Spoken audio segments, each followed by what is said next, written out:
Welcome to the broadcast. We love highlighting incredible women on this show, and our next guest is definitely one of those. She's overcome incredible odds, including an abusive marriage, to rise above and be a success. Welcome, author Danielle Rollins. It's so good to have you. Thank you. It's great to be here. How does that feel to hear author before your name? It is so exciting, and I still walk into a store and see my book, and it's all I can do not to do a little happy dance. You know, and I still am like, that's my book, it's my name on it, and it's still very surreal.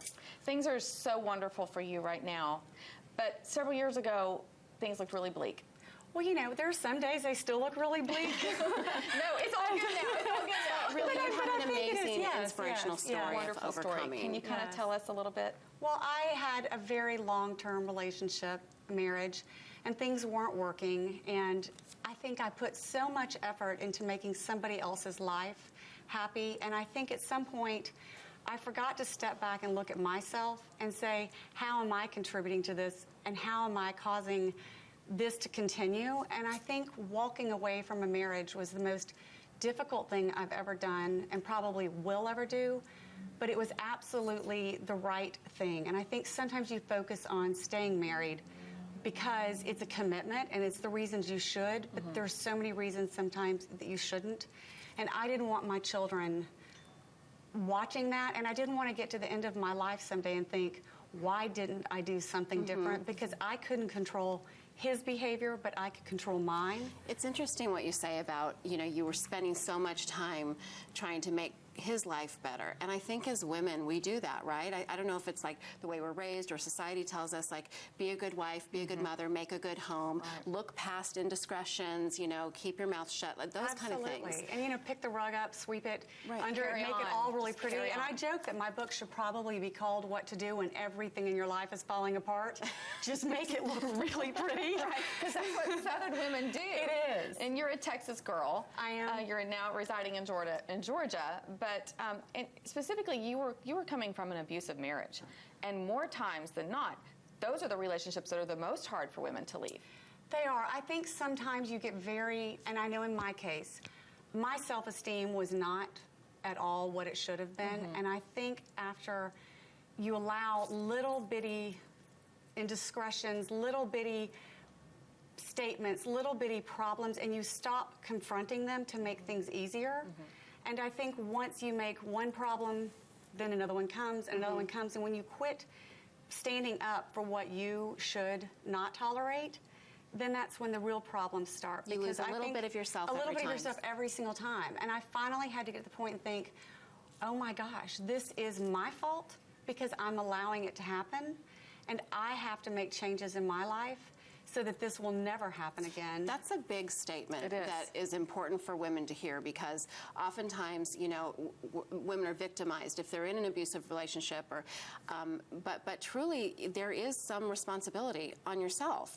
You have responsibility to you know, I actually had a wonderful therapist, and I am a huge proponent of when things aren't working, know it, own it, but go get help. There are so many great support groups. There are great therapists.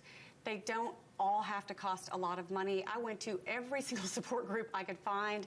I had a lot of great help from other women. And I finally realized it wasn't my fault. It wasn't something that I was doing.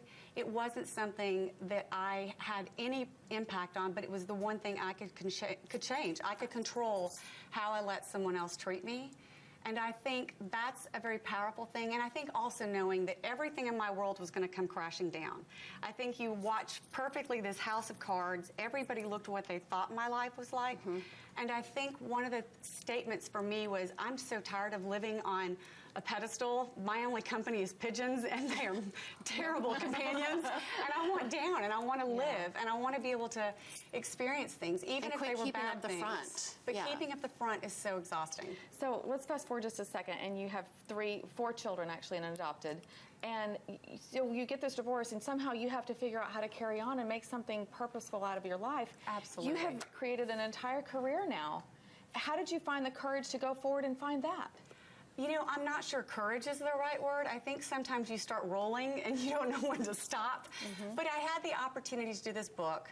I wanted to do something that was beautiful, because sometimes when things in your life aren't pretty, focusing on the end game of what really is pretty, whether it is a flower arrangement, I love that. whether it's table settings, those were the Yep. things that I could control. They bring you joy. You were They just looking did. for some joy. Yeah. And I wanted to be able to bring joy to other people and to show that there are so many beautiful moments in life.